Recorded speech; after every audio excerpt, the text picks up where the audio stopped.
From A&E, this is Biography.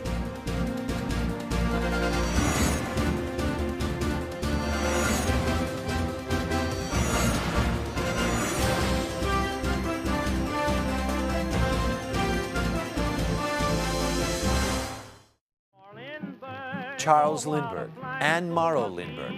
He was worshipped on a scale that is today inconceivable, then just as widely denounced. She was wealthy, refined, a gifted writer. Separately, each achieved soaring triumphs. Together, they shared unimaginable tragedy.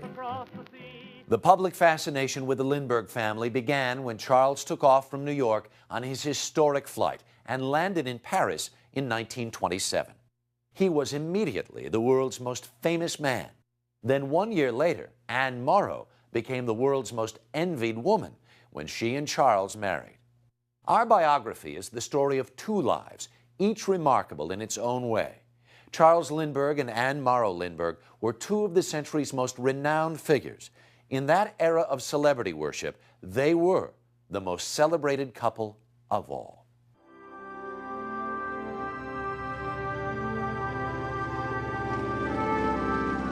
As a boy, Charles Lindbergh would spend hours just staring into the sky. It was a different world up there, Charles remembered thinking. How wonderful it would be if I had an airplane, wings with which I could fly.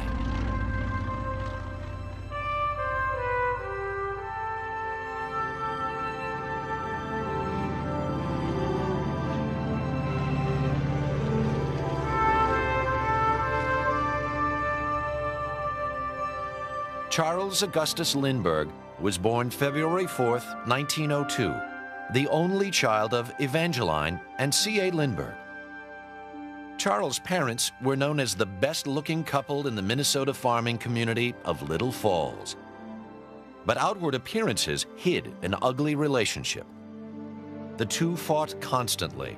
C.A. would hurl insults at his young wife until she exploded into tears and rage. In the middle of one argument, she grabbed a revolver and put it to her husband's head. C.A.'s only reaction was to quietly mutter, "Okay, Evangeline, if you must do it, do it." Evangeline could not do it. Charles was exposed to his parents' wild arguments almost from the day he was born. He soon learned to ignore the shouting and the tears and the way it made him feel. In fact, he got so good at suppressing his emotions that he would even keep his laughter hidden behind an expressionless face. And it was a rather impersonal household in which he grew up. This was, after all, a young boy who would go to bed and his mother would come over and shake hands goodnight with her little 8-year-old son. So I think Lindbergh strangely embraced this kind of coldness. His emotions were reserved for certain people and certain times. And if it wasn't the right time or if he wasn't with the right people, there was no emotion. But you knew it was there. But he reserved it. He held it in, and very few people saw it. In 1907, Charles' father moved east to Washington, D.C. He had won a seat in the United States Congress, and Charles was at his side for the inaugural ceremonies. But once C.A. took office, he left his family behind. C.A. had negotiated an uneasy peace with Evangeline. They would live separately, but would not divorce. Alone with her boy, Evangeline didn't seem to fit in anywhere. She kept moving between the farm, her parents' home in Detroit, and boarding houses in Washington. Charles grew up knowing only life in motion. He attended 11 different schools in 8 years and did well at none of them. He was a painfully shy boy and always an outsider. Other children teased him relentlessly and took to calling him Limburger, or just plain cheese. He was always the fish out of water. He was kind of the country boy when he lived in Washington. He was very much the city boy out in Minnesota. As a result of that, he really didn't have the time or even the inclination to develop many friends. Really, his pets became his closest friends. The creatures Charles Lindbergh was closest to in the world, I think, were his dogs. He spent most of his time alone with his dogs or down at the Little Falls hardware store. Charles loved machines, including his family's Model T. And by the time he was 11, he'd learned to drive it. But it was the airplane that had most captured Charles' attention. In June of 1912, his mother took him to see the air races. Charles was transfixed by the roar of the engine and the rush of the plane. From that moment, he began to dream of one day taking to the skies himself, of piloting his own plane. Not long after he turned 16, Charles found an earthbound substitute for flight. He bought himself an Excelsior motorcycle and barreled around Little Falls at breakneck speeds. He loved the feeling of power, the exhilaration of risk. The best way to cope with danger, he later wrote, is to keep in contact with it. I think when you look at the young Charles Lindbergh, you can see that adventurous spirit, that readiness to take risks before he gets to the airplane. I think he's one of those people, clearly, who was most alive when he was out there close to the edge. All the while, Charles had barely kept up with his studies, but he managed to squeak by and graduate high school. Still, Evangeline convinced Charles to go on to college, and in the fall of 1920, he left Little Falls for the University of Wisconsin. His mother went along with him. I think in many ways, Lindbergh's mother was overly dependent upon him.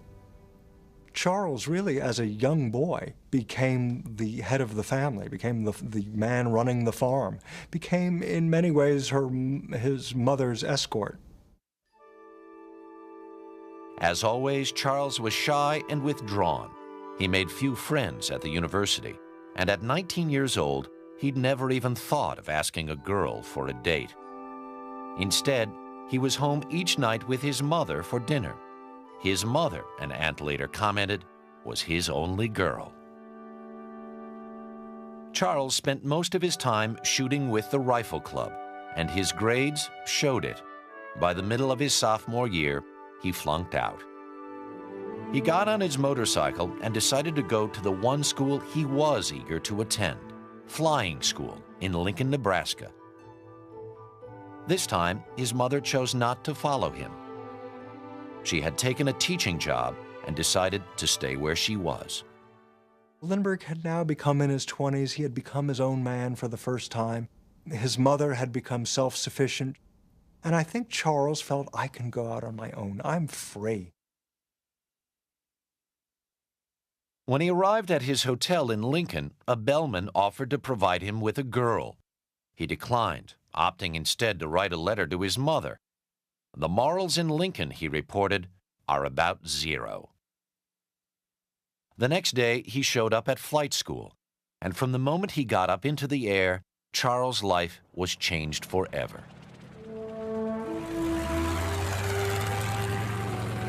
I lost all conscious connection with the past, Charles wrote, and lived only in the moment in this strange, unmortal space, crowded with beauty, pierced with danger. Charles lived for his time in the air, but flying meant constant risk. Most pilots died young. For 20-year-old Charles, it did not matter. If I could fly for 10 years before I was killed in a crash, he wrote, it would be a worthwhile trade for an ordinary lifetime.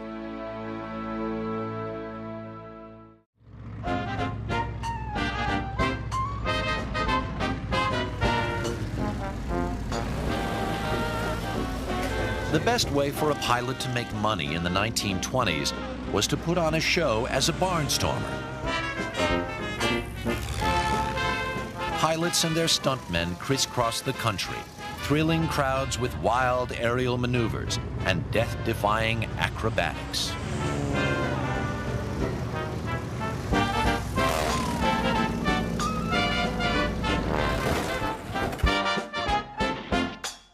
The barnstorming operations, obviously, were incredibly dangerous.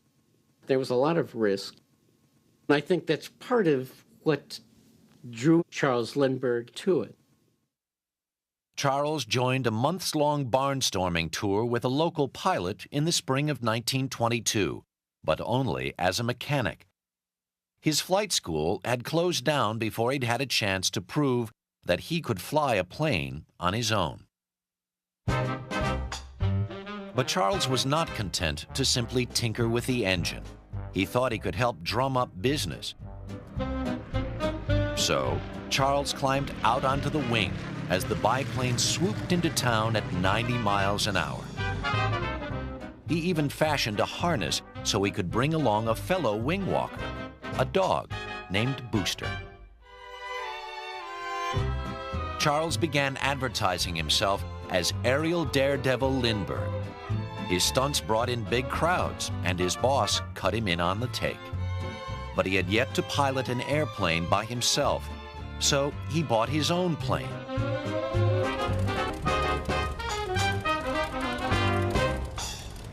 He taxied to the runway and then opened the throttle. On his first attempt at a solo takeoff, Charles nearly crashed.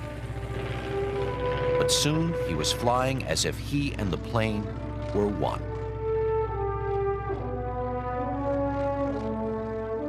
Charles never forgot the feeling of flying his plane for the first time. Flying seemed beyond mortality, he would later write. Mine was a God's eye view. Charles barnstormed all around the Midwest. He mastered aerial maneuvers like barrel rolls, tailspins, and even loop-the-loops. He found for the first time in aviation a kind of camaraderie. I think he found friends. And I think he found the camaraderie of early aviation just right for him, because in many ways it was a brotherhood of casual relationships. And I think Lindbergh, who I think had certain fears of intimacy, really enjoyed that. Charles barnstormed his way to Little Falls, picked up his mother, and continued on his tour. He was perhaps the only pilot ever to take his mother barnstorming. But Charles dreamed of flying faster, more modern airplanes. He figured that the best way to do it was to join the United States Army Air Service as a cadet. Once on base, Charles learned that if he failed just 2 written tests, he would be thrown out of the training program. He applied himself to his studies as never before, and on March 14, 1925, Charles graduated first in his class. But in peacetime, the Army had no need for new pilots, so Charles accepted one of the toughest jobs around, flying the airmail.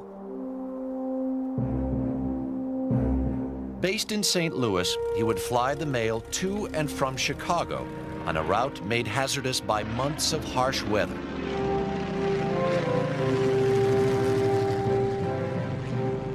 The entire idea of airmail was new, and the danger was real. 31 of the first 40 United States airmail pilots would die on the job. Charles saved himself from death 4 times, thanks to his parachute. As he is seen here, Charles jumped to safety moments before his plane plummeted to earth. But flying the airmail wasn't enough for Charles. He just learned of the $25,000 Ortigue Prize, offered to the first airman to do what had never been done before: fly nonstop from New York to Paris, a seemingly impossible flight across the Atlantic. René Fonck of France assembles an international crew for a transatlantic flight. The first pilot to make a bid for the Ortigue was France's top ace, René Fonck. but Fonk's plane was overloaded and 2 crew members were killed. Charles read and reread the reports of the crash. He realized that Fonk had been careless about weight. Fonk had outfitted his plane with luxury furnishings, finished in red leather, a bed, 2 radio sets, and plenty of space for the 4-man crew. Charles concluded that a small, light plane would fare better. And only a few days after the Fonk crash, Charles decided that he would make the New York to Paris flight himself. And he would do it alone. He knew he could do this challenge. This was one he was willing to undertake, and he thought he could succeed at it. And that's always a part of Charles Lindbergh's makeup. He looks at a situation, weighs it, makes a decision, and he's ready to go. It took Charles only 3 months to raise $15,000 from a handful of aviation-minded St. Louis businessmen. But he was not the only pilot preparing to fly the Atlantic. 3 teams, all with much more money than Charles, had also entered the race for the Ortegue. Charles knew he had to get his plane built and quickly. He selected a company in San Diego that he'd read about in the aviation magazines, Ryan Aircraft. Ryan would build a small single-engine airplane for the grand total of $10,580, and they promised to do it in just 60 days. On February 25th, work began on the plane that Charles would name the Spirit of St. Louis in honor of his backers. Donald Hall designed the aircraft. Donald Hall worked laboriously, 36 hours nonstop. They were building the plane as fast as drawings could come off his board. Hall tried to convince Charles to add a cockpit for a co-pilot. Charles refused, explaining that he'd rather have the extra gas than an extra man. He also refused to take navigational aids, night flying equipment, and radios. Even a parachute would be left behind in the name of saving weight. He had thought about it, and he knew what was going to be useful. He was reducing weight to get the maximum amount of gasoline into the air. And clearly, that was the smart move to make. Meanwhile, his competitors had already started testing their new planes. Commander Richard Byrd, the famed Arctic explorer, seemed to be the favorite. He'd bought a Fokker tri-motor that cost 10 times more than Charles' plane. But on a test run, Byrd's tri-motor crashed, injuring 3 of the 4 crew members and seriously damaging the plane. Another team suffered minor damage. But the 3rd team met with disaster. The pilot and his navigator were killed. The quest for the Ortegue continued to take a heavy toll. But Charles remained undaunted.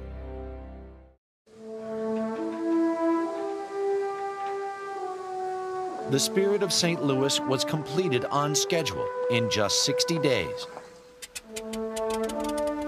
And on May 8, 1927, Charles Lindbergh was ready to go. But then he heard that 2 French pilots had successfully taken off from Paris's Le Bourget Aerodrome and were bound for New York.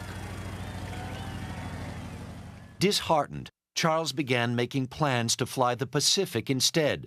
But when almost 48 hours passed with no sign of the Frenchmen, it became clear that they had been lost over the Atlantic.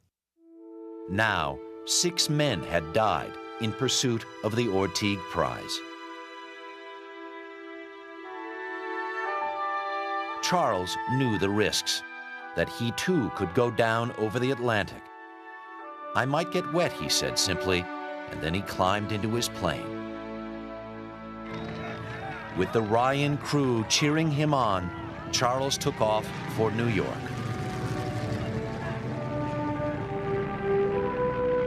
As he flew east, Charles was unaware that the race for the Ortegue had captured the attention of the entire country. There was a kind of Atlantic fever that broke out, and the press really caught on to this because this was a thrilling story. First of all, it's a death-defying story, and also it's glamorous. It was about aviation. It was about the modern era. Charles landed the Spirit of St. Louis at Roosevelt Field, Long Island on May 12, 1927. He nearly hit a pack of reporters who had rushed his plane the moment it touched down. Charles was surprised to find that he had become the biggest news story of the day. He's not like these other characters with multi-engine planes and lots of people in the crew. He's all by himself, and his airplane is much smaller than the other airplanes. And I mean, it's just a situation that's made to order for the newspapers. They just focus on him. Because he was the youngest, he was the most glamorous, he was extremely good-looking, and he was going to make the trip alone. The press was immediately fascinated with Charles Lindbergh. But Charles developed an immediate distaste for the press. You know, a lot of the people in the press called him the Flying Fool, and ultimately they called him Lucky Lindy. He really resented those nicknames because he felt there was nothing foolish about what he was doing and that luck had very little to do with his making the flight. Charles felt that he had to fly at the earliest possible moment. He thought that his two remaining competitors were ready to go. But there was a storm out over the Atlantic. All attempts would have to wait. On the evening of May 19th, 1 week after Charles had landed in New York, the weather report finally showed clearing out at sea. Charles rushed to the airfield to ready his plane. As he loaded in a bag of sandwiches, a reporter asked him if it was enough food. "If I get to Paris," Charles replied, "I won't need any more. And if I don't get to Paris, I won't need any more either." By the time he got to bed, it was midnight, but he could not sleep.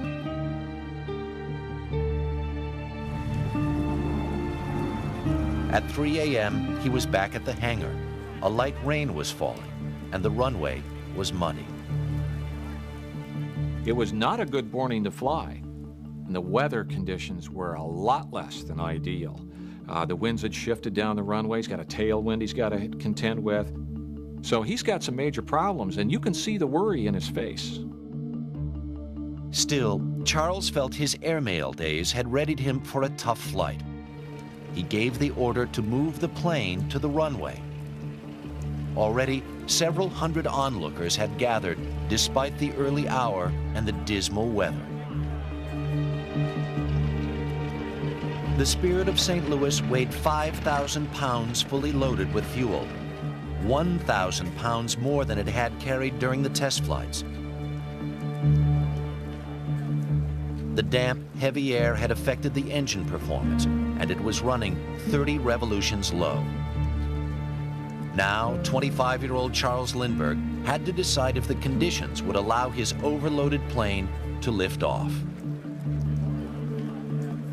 He did not know how long it would take him to get the Spirit of St. Louis airborne. But he did know that once he passed the halfway point on the runway, he would have to get the plane up, or he would crash. It's less a decision of logic, Charles noted, than of feeling.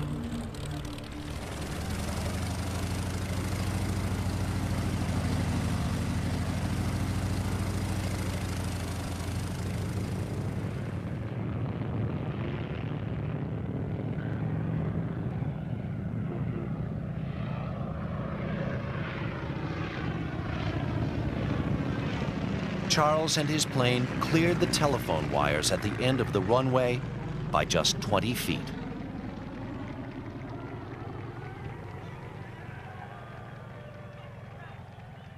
What would make this guy go in all of those bad conditions? To me, it spelled doom. And there's no way with 450 gallons of fuel you can land the Spirit of St. Louis. There was no chance for error. He had to shut it down or get it off the ground. No other way. If he got that thing up off the ground, he couldn't get it back on the ground without killing himself.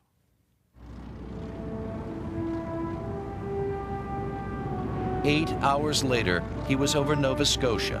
Already, he had to force himself to keep from drifting into sleep, but he had 25 hours more to go. He flew past St. John's, Newfoundland, then out to open sea and into the dark of a moonless night. He would have to fly over the Atlantic Ocean for over 15 hours before reaching Ireland, if everything went just right. No alternative, Charles kept repeating to himself, but death and failure.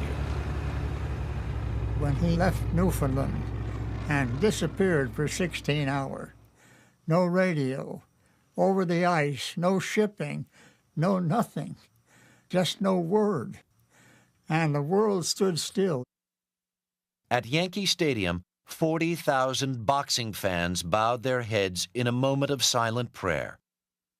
Newspapers everywhere sold out their extras covering Lindy's courageous flight. And as the hours passed without a word of news, the tension grew to a fevered pitch. All thoughts were on Charles Lindbergh, alone, over the Atlantic. The dangers Charles Lindbergh faced crossing the Atlantic primarily was weather.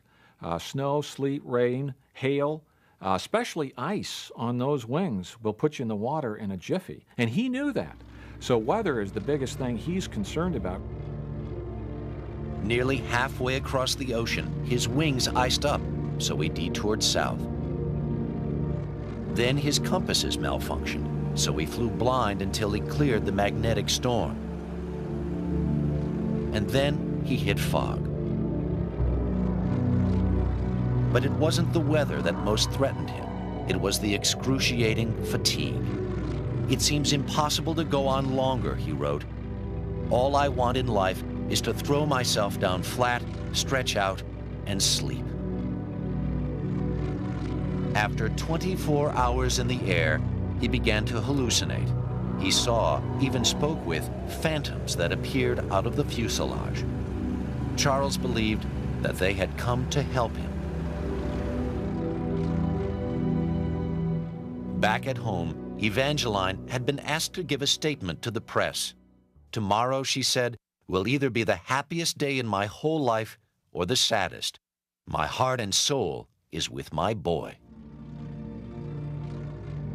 After close to 27 hours in the air, a second vision turned out to be real. It was the coast of Ireland.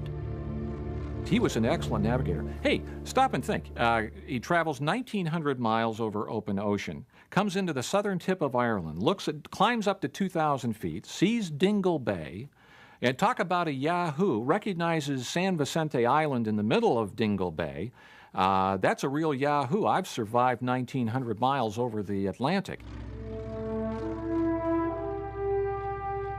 Charles Lindbergh was on the home stretch to Paris 6 hours away. He ate one of the 5 sandwiches he had packed, the first bit of food he'd had on the entire trip.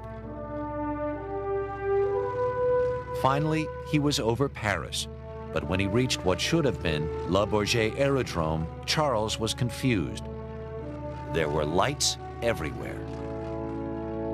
When he came in for a closer look, he realized that thousands and thousands of cars were stuck in traffic on their way to the airfield. But he did not connect the traffic with his arrival.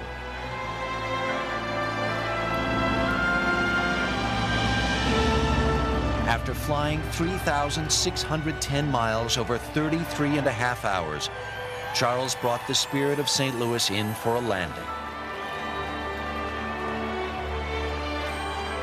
Nothing, not even the crowds at Roosevelt Field, could have prepared him for the wave of 150,000 well-wishers that knocked him from his feet and carried him away. Charles Augustus Lindbergh was now the most famous man on Earth, and his life, as he'd known it, was over.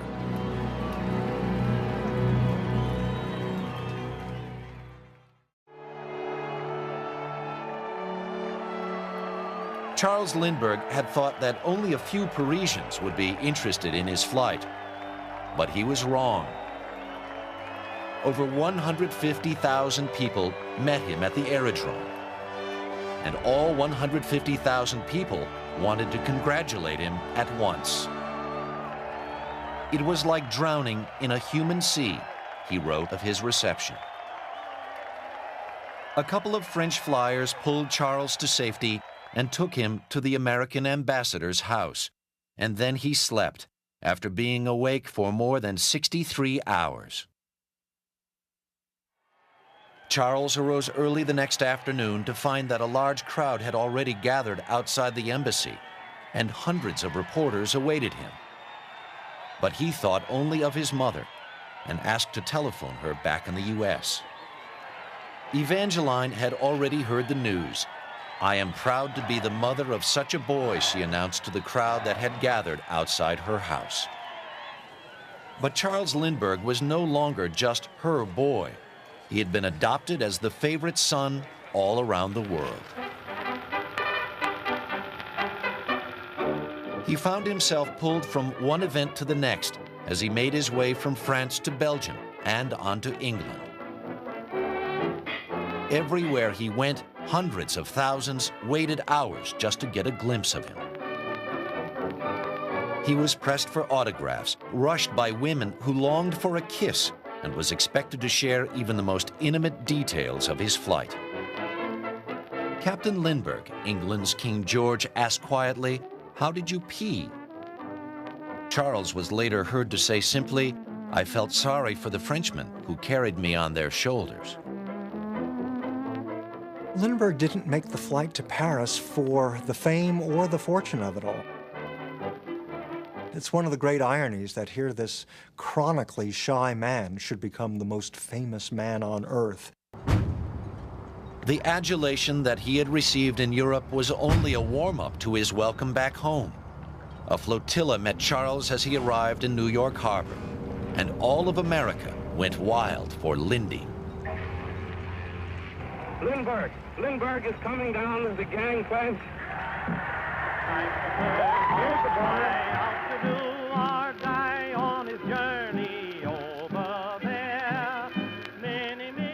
This silent partner represented American genius and industry.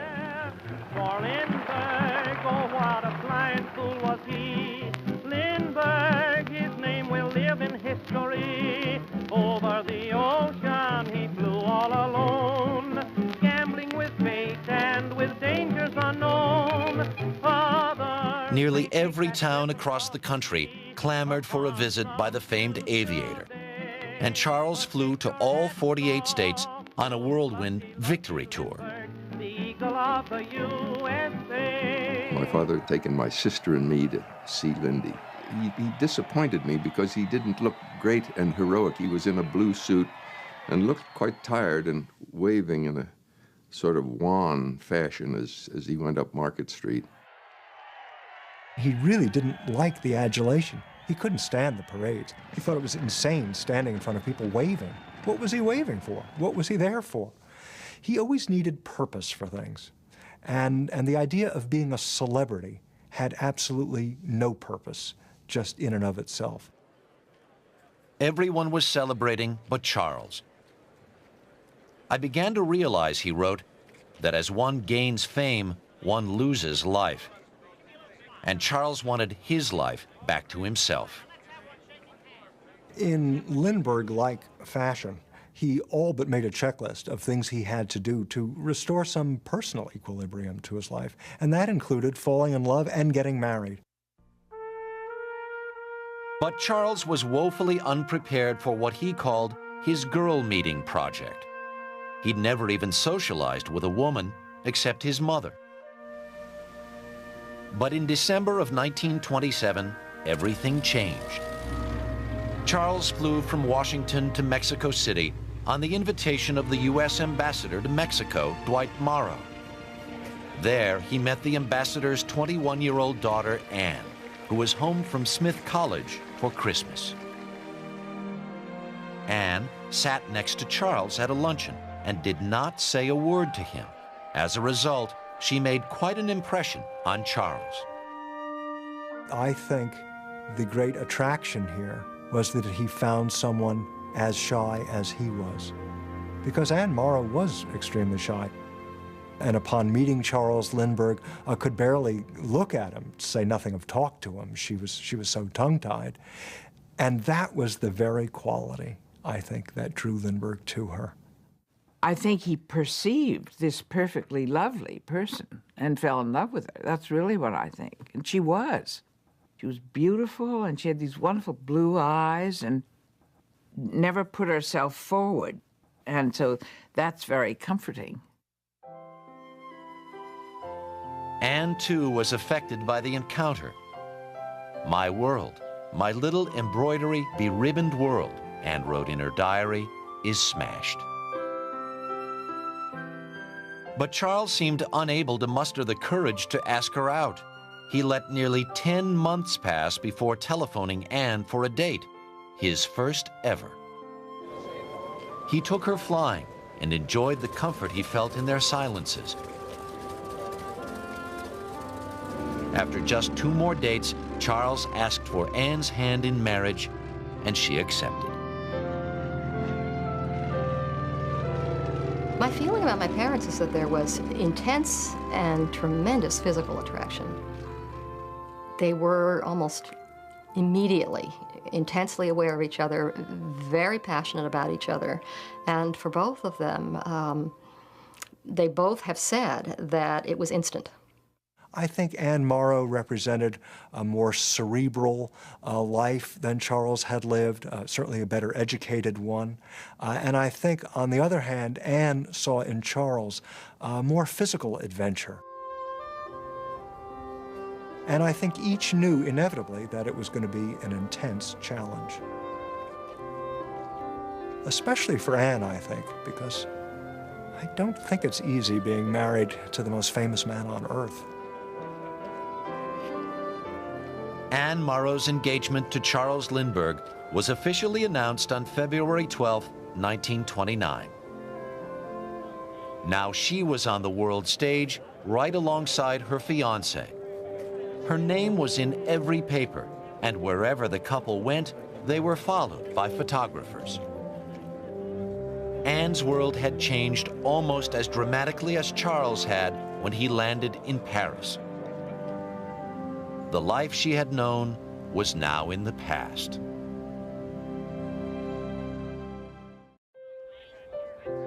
Nothing in Anne Morrow's childhood could have prepared her for life with Charles Lindbergh.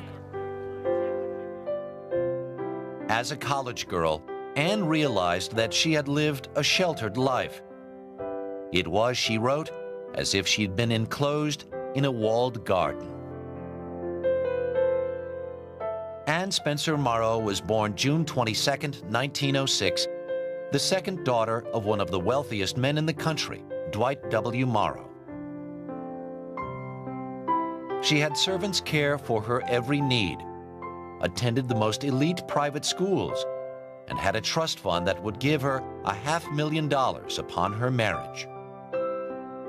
Her father had made his money as a partner at J.P. Morgan, and then went on to become the U.S. ambassador to Mexico. He was a hard-drinking, self-made man who seemed slightly embarrassed by his riches. Morrow enjoyed giving his children impromptu math quizzes at the breakfast table. But his wife, Betty, encouraged introspection, writing, and poetry reading. Anne grew up self-conscious and shy. She preferred spending her time alone, writing in her diary. But Anne longed to find a way to escape the sheltered life she had been living. She wrote in a high school essay that she planned to marry a hero. And on May 27, 1929, her dream came true. Charles Augustus Lindbergh and Anne Spencer Morrow were married in a private wedding ceremony inside the Morrow estate. My parents seemed an unlikely match, always. But my opinion is that they were very well matched, that each of them had a quality of both independence and solitude. My feeling about my parents' marriage is that it was almost inevitable from the time that they met. She complimented him, where he was someone who vibrated really more to the soul of machines than he ever did to a human being. She provided all the feeling, all of the emotion, and that in some peculiar way, this may have given him an outlet for these feelings that he suppressed his entire life. After their honeymoon, Charles and Anne moved in with the Morrow family in Englewood, New Jersey. Even in the family, he never would hug her or kiss her in view of us, even.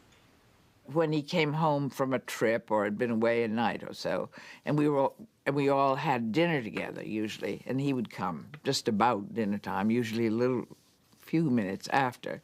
And then Anne would leave the table and go in, and they'd shut themselves in the sort of cloakroom and hug, I'm sure, and then they came out. The young couple longed for privacy, and they soon built a house in rural Hopewell, New Jersey. Anne was pregnant and looked forward to moving into their new home. On June 22, 1930, Anne's 24th birthday, she gave birth to a 7-pound, 6-ounce boy. They named him Charles Augustus Lindbergh, Jr. Anne could not have been happier. Charles, on the other hand, seemed not to know what to do with a newborn and rarely set foot in the nursery. The Lindberghs hired a butler, cook, and baby nurse. Then they began planning for Charles' next major expedition. He wanted a challenge at least as great as his flight to Paris, but this time he did not want to do it alone. Charles taught Anne how to fly, and together they decided to pioneer a new air route northwest over the Pacific and on to the Orient. But this meant they would have to leave their 13-month-old son behind. Anne knew she would miss her boy, but she wanted nothing more than to be with her husband. You know, I remember talking to one of the children's baby nurses, and she just said to me, "Oh, how Anne loved her Lindy." And I think that's true. I think she was just smitten. She was deeply in love with Charles Lindbergh, and she was going to go where her husband went. I've always felt that it is to Charles Lindbergh's credit that he took his wife along on these very daring expeditions. And this world that they shared was something very, very special to both of them. And on July 30th, 1931, they set off in their state-of-the-art Lockheed Sirius.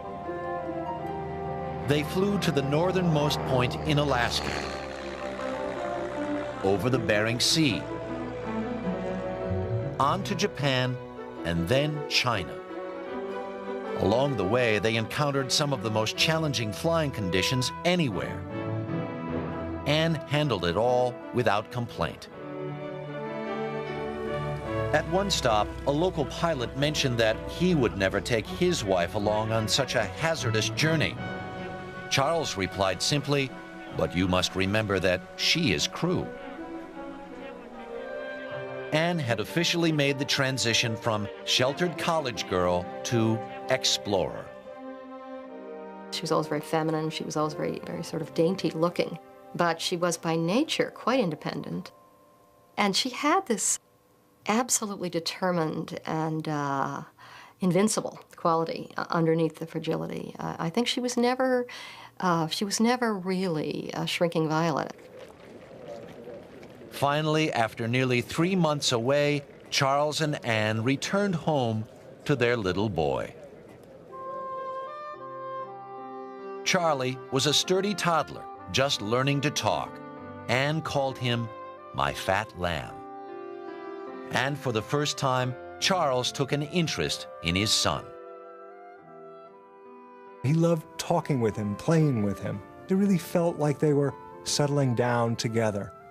And I think in some ways it was probably the happiest moment in Charles Lindbergh's life. Charles was made happier still when Anne told him she was pregnant again. But within months of their return to New Jersey, joy suddenly turned to anguish. Charles and Anne found themselves living a nightmare that would not end.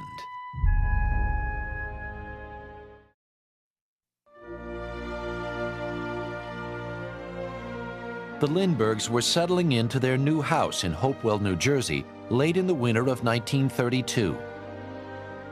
Anne was happy that she and Charles were finally making a home of their own. "It is such a joy to hear Charlie calling for Mummy," Anne wrote, "and Charles Jr. and Sr. have a wonderful time together." Then, on the night of March 1st, 1932, the baby nurse went up to check on Charlie as he slept, but he was not in his crib. When the nurse yelled out, Charles ran to his son's room. There he found a ransom note demanding $50,000 for the safe return of the boy. He looked over at Anne and said, "They have stolen our baby."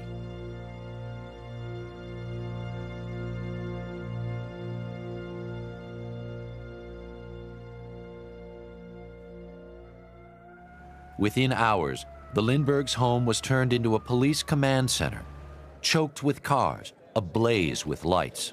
A message that shocked the world comes in on the police teletype. Out over the wires. And immediately, there begins the greatest manhunt in the history of modern crime. Troopers are going through the neighborhood with a fine-tooth comb.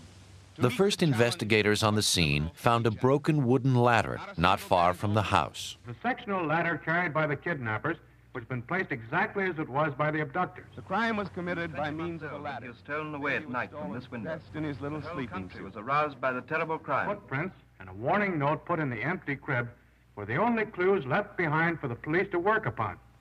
From the start, Charles took control of the investigation. He all but made checklists of how he was going to get through each day and what the police were meant to be doing each day and what he could be doing. And indeed, he was doing everything humanly possible. Here are motion pictures of the baby taken by members of the family and given out by Colonel Lindbergh to aid the public in recognizing him. And only the gravity of the emergency led the colonel to depart from his well-known aversion to publicity. 1 week after her son was kidnapped, Anne wrote, "I feel as if it has been years and years. I feel old and tired and numb." But Anne held back her tears. She knew any display of emotion would upset her husband. I think in Charles's mind, tears, worry, being frightened, being upset, that somehow symbolized, somehow signified defeat, that the baby was not coming back. And Lindbergh would not allow that. So Anne, who naturally was wanting to cry, wanting to just scream out, wasn't allowed to.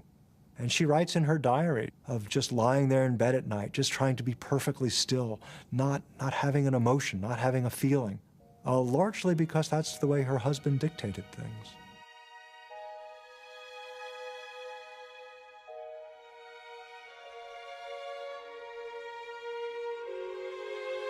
Days passed into weeks, and the Lindberghs still did not know what had happened to their boy. Finally, 1 month after little Charlie was taken, the kidnappers sent instructions for the payment of the ransom money. And on April 2nd, 1932, Charles had $50,000 delivered to a man waiting in a Bronx cemetery. But his boy was not returned. The investigation went on, but without progress. Then, on May 12, 1932, 10 weeks after Charlie was taken, Anne's mother sat her down on the bed and told her that Charlie's body had been found in the woods not far from their house. He had been dead since the night he was kidnapped.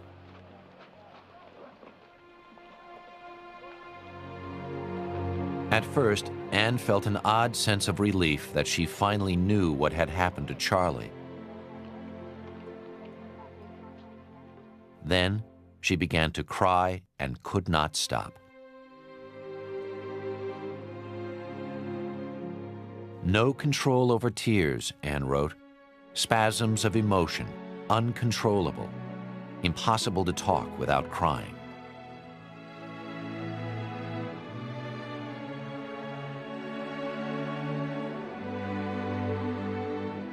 Anne fell into a deep depression.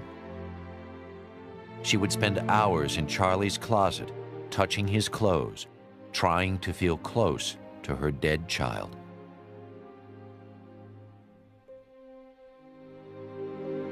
But even in her intense sadness, she worried about her husband, for she never once saw Charles shed a tear. He did not express emotion. He would not have been able to talk about it. But I know he felt. I know him, and I know he felt it very deeply and very strongly. I could see also, after the kidnapping, I could see the heart, the broken heart of a father who had lost his son under terrible circumstances, who just kept it to himself. And what it was to just keep that to himself, the hurt. Somewhere it's been said that he was cool or cold or emotionless. That's the only way he could handle it. The police had positively identified the boy's body. Still, Charles demanded to see the remains. My father identified the body of my brother Charles, and he would have found solace in scientific fact. He would have examined the teeth, he would have examined the hair, he would have checked clothing, any physical evidence. And it never doesn't surprise me a bit that he was able to do that, because that would have been where he would find relief, would have been in the facts.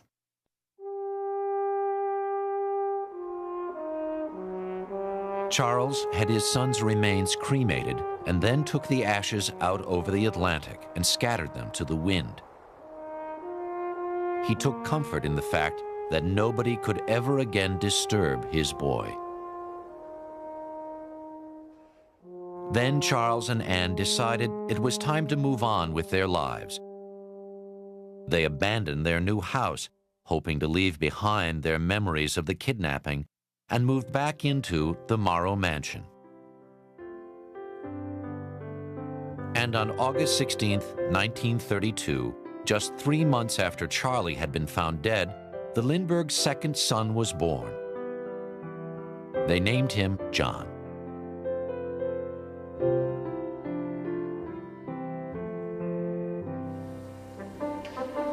In the fall of 1932, Charles and Anne began preparing for a new adventure.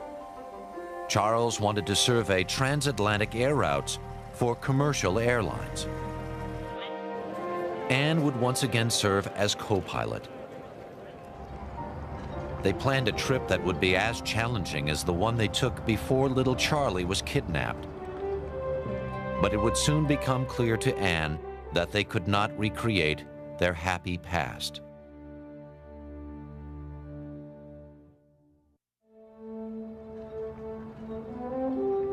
Charles and Anne Lindbergh took off for a new air adventure on July 9th, 1933. Colonel and Mrs. Lindbergh are starting on another and perhaps their greatest journey. A 29,000-mile survey flight from New York to Labrador, Greenland, Iceland, Europe, the Azores, Africa, Brazil, and... The Lindberghs planned to fly and explore and to enjoy themselves. But Anne was miserable. For the first time, she found herself plagued by fear. A bank of fog would throw her into what she described as sheer physical terror. She had lost the sense that her husband could keep her safe. After the kidnapping, Anne's faith was shattered. She said that whatever this wall was that separated her from fear and death was smashed. She felt totally vulnerable. And that, for her, made flying a very, very difficult experience. Anne considered asking Charles to find a new co-pilot, but instead she suffered quietly in the rear cockpit for the entire 5.5-month trip. As Lindy, with flying partner now, lands on waters of Moscow River. Meanwhile, her husband was the happiest he'd been since the kidnapping. The world's most famous flying couple is cheerfully and warmly received. Blazing an airline's trail around the world, they make After touching down on 4 continents and covering 30,000 miles, they returned to the United States December 19, 1933. Charles decided it was time for them to take on lower-profile lives, so that the press would lose interest and leave them alone to raise John in peace. He urged Anne to get back to a book she had started writing before the kidnapping, an account of their flight to the Orient. Charles would come in and point with his thumb to the upstairs and say to her, "Anne, time for you to go and write." And so she would go, and he would take care of, he would be with the baby and make sure that she got that time to write. Finally, Anne nervously sent her book, North to the Orient, along to a publisher. It borders on poetry, an editor said, and he offered her a contract. And when North to the Orient was released the next year, she received glowing reviews. Her first book would become a bestseller. Charles also found a project that kept him out of view. He spent his time in the Rockefeller Institute laboratory, redesigning a pump meant to keep organs alive outside the body. To Charles, the pump was just another machine, and Charles knew machines. His redesign was successful. It was a medical breakthrough, the precursor to the artificial heart. Charles had been working with a close friend, the Nobel Prize-winning surgeon, Dr. Alexis Carrel. Dr. Alexis Carrel had a lot of crazy notions. He had some rather racist notions, I should add. He believed in the superiority of the white race. I think he believed that Charles Lindbergh was the embodiment of all his racial theory, in fact. So Carrel, in some ways, worshipped Lindbergh. And I think Lindbergh worshipped Carrel as well. A great race must propagate its best elements, Carrel wrote. Defectives should be disposed of with the proper gases. I think Dr. Carrel became the most important man, most important mentor in Charles Lindbergh's life. On the evening of September 19, 1934, Charles and Anne were pulled from their private pursuits. A man had been arrested for the kidnapping and murder of their son. We have in custody the man who received the ransom money. His name is Bernard Richard Hauptmann. Hauptmann had been caught paying for gas with one of the marked bills from the Lindbergh ransom. Investigators found more ransom money stashed in the walls of his garage. And then they made another discovery. The wood used to make the ladder had been pulled from the floorboards of Hauptmann's attic. A careful examination of the two shows that the grain of the two matches up perfectly. After a 2.5-year investigation, the police finally had their man. On January 2nd, 1935, Charles drove to Flemington, New Jersey to attend the trial. He'd hoped to find justice for his boy, but when he got to the courthouse, he found nothing but mayhem. Reporters, photographers, and curiosity seekers had taken over the town. Salesmen hawked Lindbergh photographs, packets of fake baby Lindbergh hair, and replicas of the kidnapped ladder. I think the Lindberghs became victims a second time. I mean, the kidnapping was awful enough and hard enough. just having your child kidnapped, but to have to do the whole thing in front of movie cameras with press people, trying to literally break your doors down, that was pretty terrible too. On the witness stand, Charles was asked if Hauptmann was the man who received the ransom money in the Bronx graveyard 3 years earlier. Charles said he was, and a gasp rippled through the courtroom. But the most dramatic moment came when Anne Morrow Lindbergh was called to the stand.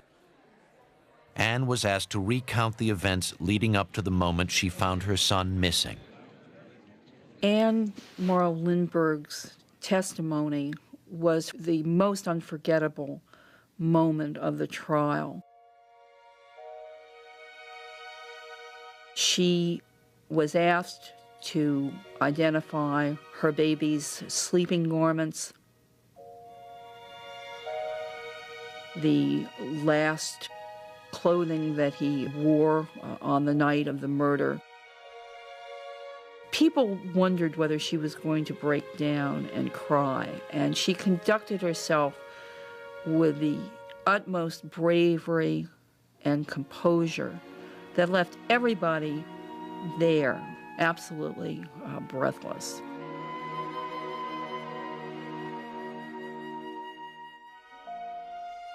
Finally, on February 13th, 1935, the case went to the jury. They found Bruno Richard Hauptmann guilty of murder. His sentence, death by electrocution. The trial was over, but Anne and Charles carried a sense of violation and loss that would haunt them for the rest of their days. Although Lindbergh never really showed it, I think the kidnapping affected him profoundly. He figured he had followed all the rules, he had done everything he was supposed to do to get his baby back, he had put trust in all the people, and it ended up nowhere. It ended up with a dead baby. And I think that made him warier than he had ever been for the rest of his life. Charles felt besieged, even in his own home. Letters threatening 3-year-old John had flooded into their house.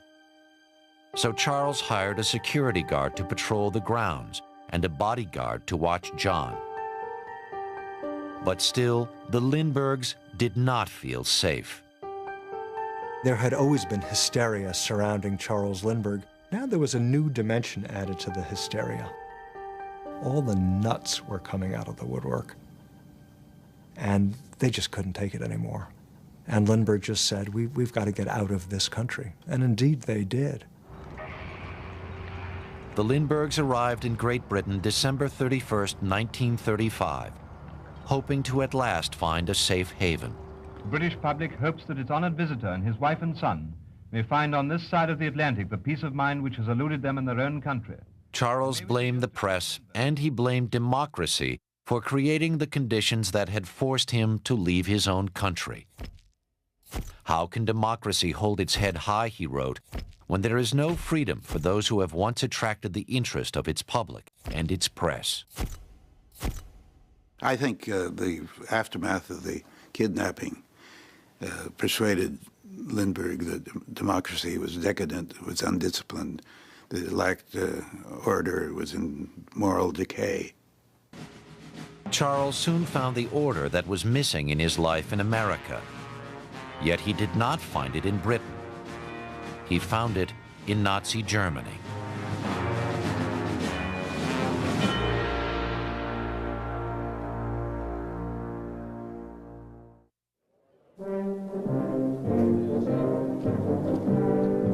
Charles Lindbergh was in Germany in the summer of 1936, working on behalf of the American government. He had been sent to evaluate the German Air Force, the Luftwaffe. Charles Lindbergh visits the German capital, and after being received by Air Minister Goering, sees some of Germany's new all-metal plane. But undoubtedly the high... Charles was shown the newest and best aircraft the Nazis had to offer. He took fighter planes up for test flights, and he evaluated the Luftwaffe's production capabilities. Charles was impressed. He was also impressed by Adolf Hitler. Hitler is undoubtedly a great man, Charles wrote, and I believe he has done much for the German people. Charles chose to ignore what Hitler had already done to the German Jews. By 1936, Hitler's campaign to deny Jewish people their human rights was well underway. They were starting to corral Jews, and Lindbergh just didn't want to deal with that because it didn't fit in with the rest of the formula. Everything else seemed to work in Germany. Charles was so enamored with German society that he planned to move his family to Berlin as soon as Anne could find them a house. Anne, though, was not so thrilled with the idea. She was upset by the "Jews are forbidden" signs she saw on her house hunting tours. Still, she went ahead with plans for the move.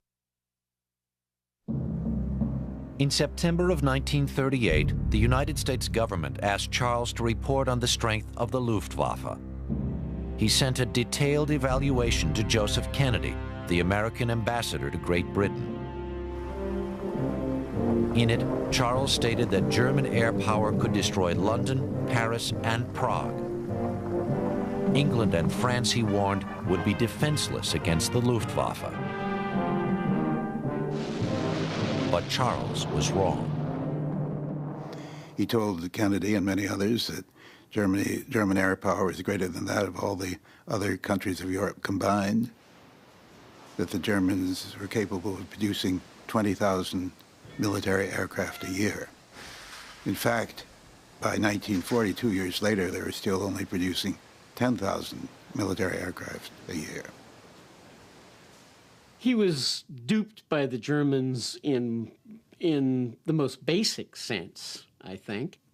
Clearly, they had invited him and they had showed him what they had showed him because they wanted him to carry the message back to the rest of the world that Germany was strong and growing stronger.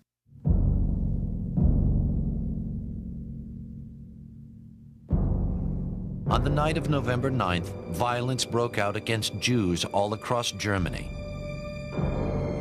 Synagogues were burned, Jewish-owned stores were destroyed, and thousands were thrown into concentration camps. The pogrom would be remembered as Kristallnacht, the night of broken glass. Charles admitted that he could not understand what he described as the Germans' difficult Jewish problem, but he did note in his journal that a few Jews add strength and character to a country, but too many create chaos. Still, the events of Kristallnacht convinced the Lindberghs to cancel their plans to move to Berlin. In fact, Charles decided to leave Europe altogether. He saw a European war as inevitable. And in the spring of 1939, he brought his family back to America. For years, Charles had done his best to keep out of the spotlight, but now he wanted to use his stature as America's greatest hero to keep America out of a war with Germany.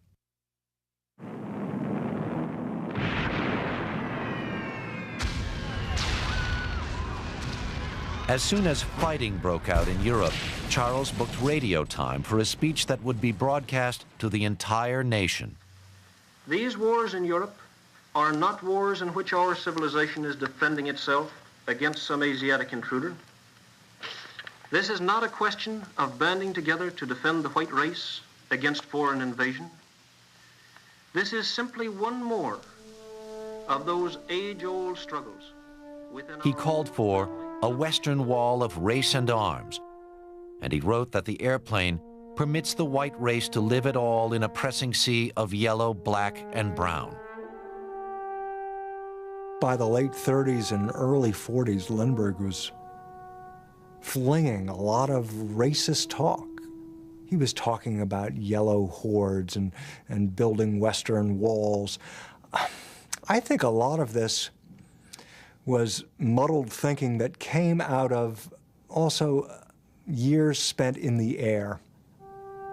Lindbergh didn't know many individuals. He knew mobs of people, Lindbergh really saw the world from above and looked down on the world as being segregated by color, by race.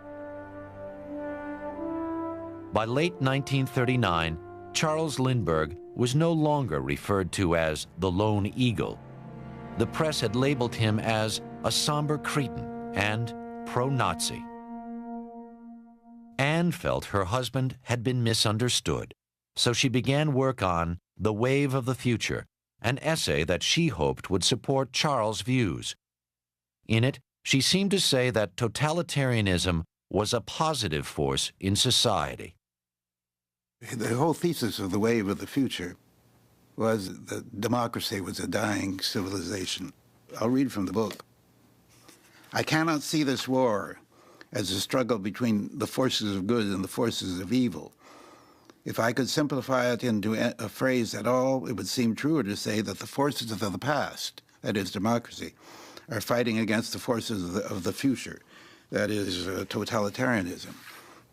And I think that expressed what lay behind her husband's outlook on the war.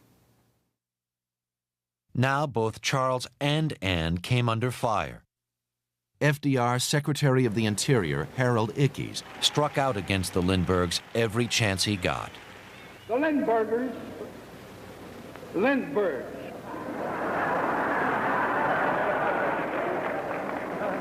It was a natural slip. To my nostrils, they smell the same. The attacks only seemed to spur Charles on. We believe that the security of our country lies in the strength and character of our own people, and not in fighting foreign wars.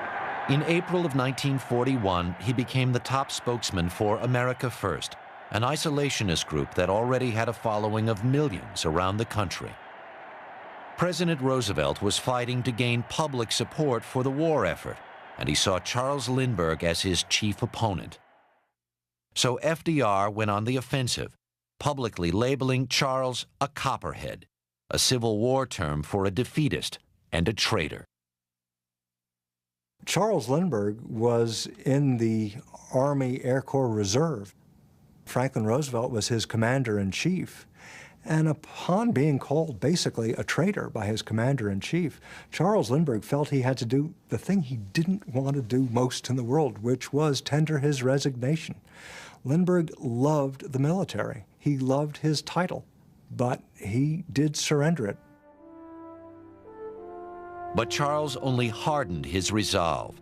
He vowed to step up his own attacks against those he felt were pushing America into war. The people of Europe who are defending themselves do not ask us to do their fighting. They ask us for the implements of war, the planes, the tanks, the guns. Charles Lindbergh believed that President Roosevelt was preparing to bring America into the war. It was the fall of 1941, and Charles decided to make a last-ditch effort to turn the tide. He wrote a draft of a speech, and then he gave it to Anne for her comments. Anne thought her husband was going too far. They had a huge fight about his referring to the Jews in his Des Moines speech. She pleaded with him to tone down his references to the Jews. In fact, she rewrote part of the speech in an attempt to tone down these sentiments. But Charles refused to listen. The leaders of both the British and the Jewish races, for reasons which are not American, wish to involve us in the war.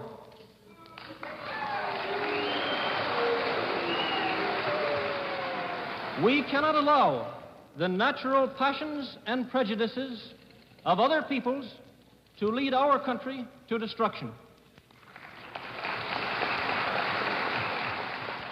As Anne expected, Charles' speech provoked a firestorm of criticism. Wendell Willkie called it the most un-American talk made in my time. Thomas Dewey labeled it an inexcusable abuse of the right to freedom of speech. And socialist leader Norman Thomas said simply, Lindbergh is a great idiot. On Sunday, December 7th, 1941, the Japanese bombed Pearl Harbor, and the debate over American involvement in the war was over. Charles immediately released a statement calling for all Americans to unite behind the war effort. Our country has been attacked by force of arms, he wrote, and by force of arms, we must retaliate. Then he offered his services to the Army Air Corps, but FDR refused him, saying only, "I will clip that young man's wings." But Charles would not be stopped from serving his country. He got himself hired as a consultant to United Aircraft and was given clearance to go to the combat zone in the South Pacific as a test pilot. He was now on the front lines, but only as a civilian. We were on an island called Emerau in the Solomon Island chain, and he says, "I'm ready for duty." He flew and flew all day, every day, actually dive bombing and strafing.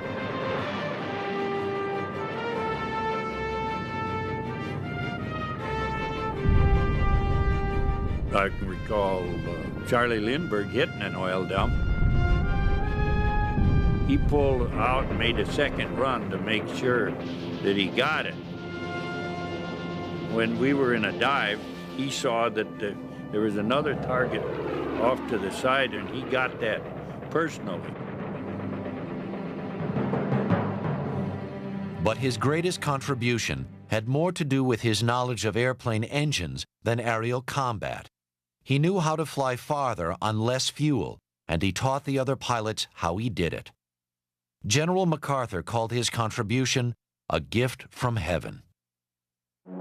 American planes could now be in the air longer than anyone expected, and that meant the Japanese could be caught by surprise deeper in their own territory. I think when you look at Charles Lindbergh's experience in the air in World War II, you see someone proving that he is one of the most proficient aviators in the world. This is what he does, and he does it as well as anybody does, better. On July 28, 1944, Charles was on a test mission when a lone Japanese Zero suddenly came at him. Charles fired his guns, hit the Zero, but it kept coming. He pulled up sharply, barely avoiding a collision, and then turned to see the Zero go down. He literally fights his own war, sort of unofficially and sort of out of uniform, and it's Charles Lindbergh's way, just to get in there and to find a way to get it done. Without fanfare, Charles had flown a total of 50 combat missions, and he was now ready to go home. "Your letters tell me," Charles wrote Anne, "like the ringing of clear bells on a spring evening, that love exists and always will, that there is something to look forward to beyond this war, something far greater, infinitely more worthwhile." Charles arrived home in the fall of 1944. Not long after his return, 38-year-old Anne was pregnant with their 6th child. On October 2nd, 1945, Reeve Morrow Lindbergh was born. But Charles did not stay with his family for long.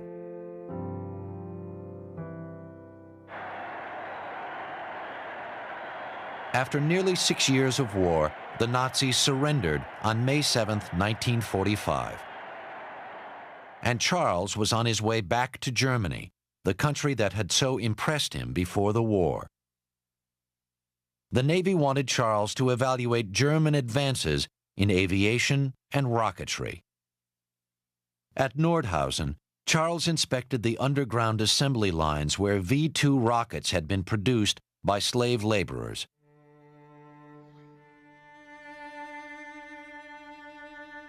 He then went to see what was in a nearby factory building and quickly realized he was in a crematorium. There, a newly freed prisoner told him quietly, 25,000 died here, in a year and a half. And then he took Charles to see an open grave overflowing with ashes. But Charles was unable to truly comprehend the depth of Hitler's evil. He could only compare the Nazis' mass extermination of Jews to the limited number of atrocities committed by American GIs against Japanese soldiers.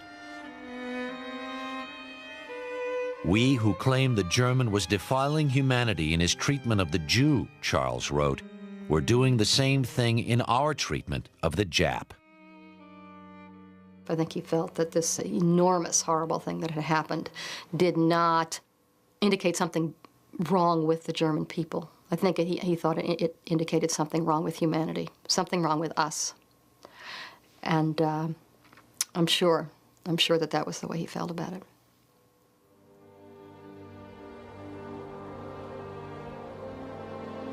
Charles blamed humanity for the German death camps. And he blamed science for the devastation unleashed by airplanes and bombs.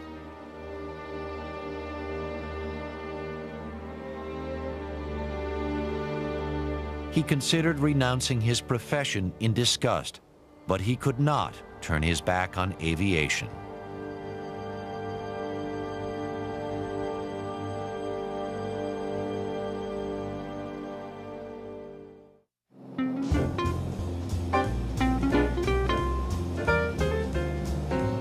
Charles Lindbergh emerged from the war as one of America's foremost aviation consultants.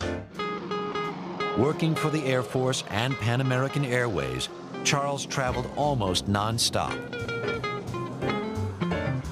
He logged 8,000 miles in selecting a site for the Air Force Academy. And he suggested hot towels after meals on Pan Am. He worked to promote the United States space program, and he commented on carry-on bags. And when Charles completed his assignments, he created new ones for himself, got on a plane, and was off. Charles Lindbergh had been in motion since he was a small child, and now he seemed unable to stop. My father was always on the move, and to some extent, as my mother wrote and thought, he was moving away from things, away from emotion, away from considering the past, away from the pain that he had, his personal pains that he had certainly endured but never could talk about. His solace and his refuge was always action and activity. But as Charles traveled, Anne was left on her own in Connecticut to raise their children. She had become very disillusioned with her marriage to Charles. He left her alone a great deal while he was pursuing his various interests. She had begun really to question whether they were as suited to one another as she had thought when she first married him. Their differences over the years had become more glaringly apparent. After 20 years of marriage, Anne felt that perhaps she and Charles were too different, badly mated, as she put it. And in 1950, Anne wrote a book that began as her way to work out the conflicts arising from her own marriage. She would call it Gift from the Sea. Gift from the Sea was about a woman's conflict, every woman's conflict, to find time for herself, to nourish her own soul, amidst all of these conflicting demands of husband, children, artistic pursuits. Gift from the Sea would become a huge bestseller, inspiring women everywhere to remake their lives. And Anne did her best to remake her own life. Now in her 50s, she learned not to depend on Charles, and she began an affair with her physician that would last nearly 3 years. I know that she considered getting a divorce, and I can understand that. But she made the decision to stay, and I think that that, for her, was probably the right decision. I think that there was something in that connection that was critical to both of them. In 1953, Charles finally published an account of his heroic flight to Paris. It had taken him 15 years to write, and it won him the Pulitzer Prize. And soon after, he received the one honor that meant more to him than any other. The Air Force made Charles Lindbergh a brigadier general. He was finally officially welcomed back into the military more than a decade after FDR had turned him away. I think Americans are basically a forgiving people, and we do have this thing about creating our heroes and then knocking them down. But then after you've had your time in the wilderness, Americans will take most of our heroes back. Even Charles Lindbergh, who was as reviled as any American in the century, really. In the late 60s, for the first time in nearly 3 decades, Charles put himself back in front of the press, granting interviews and speaking in public. He had committed himself to a new cause, conservation. From his aerial perspective, he had seen wilderness areas shrink and disappear, and he wanted to do something about it. Now Charles would fly to the ends of the earth to help an endangered species. And he never seemed to slow down.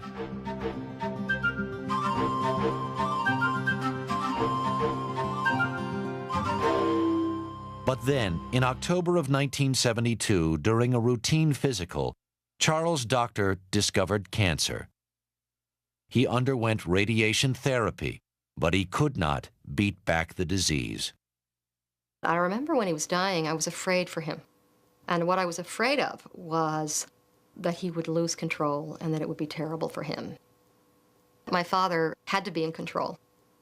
I think that was as essential to his personality and character as any other piece of him. That was absolutely essential, that he control his life, every little bit of it. As it happened, he really never did lose control. He planned for his death and burial the way he'd planned for his flight to Paris nearly a half-century earlier. No detail missed his attention. He chose the Psalms for his service, oversaw the digging of his own grave, and asked to be buried in his khaki work clothes. When he was dying, he said to my brother, he said, "Don't let your mother spend the rest of her life defending me. I may have made mistakes, but if I have made mistakes, they're my mistakes." On August 26, 1974, with Anne at his side, Charles Augustus Lindbergh died. He was 72 years old. Anne had lived independently for decades, but now she found herself feeling surprisingly lost. "It is as though you spent your whole life walking against a strong wind," Anne commented, "and then the wind is gone and you can't walk." Still, Anne led her life much the same as she had before Charles died. I think Anne went on very well because she was prepared to go on very well. She had become what A Gift from the Sea recommended women become. She had become whole, and that was good.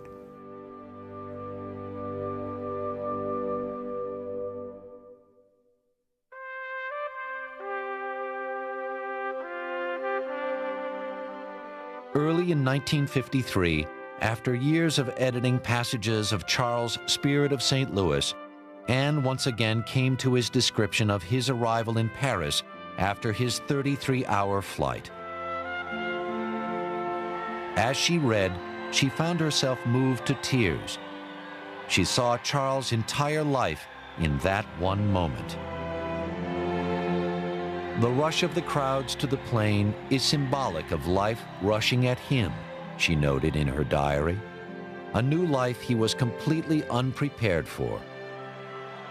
"I feel for him, mingled excitement and apprehension. A little what one feels when a child is born, and you look at his fresh, untouched little face and know he will meet joy, but sorrow too."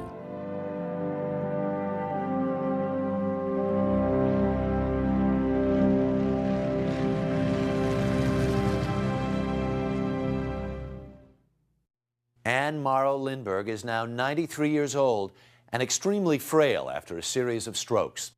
One of her grandchildren is keeping the family name, though, at the forefront of aeronautics. Eric Lindbergh is part of a project that will award $10 million to an outer space pioneer. The prize will go to the first designer who can build an aircraft that takes 3 passengers into space and back, then is ready to fly again within 2 weeks. Eric Lindbergh hopes the $10 million prize creates competition similar to the race across the Atlantic in 1927 and does for space travel what his grandfather did for aviation.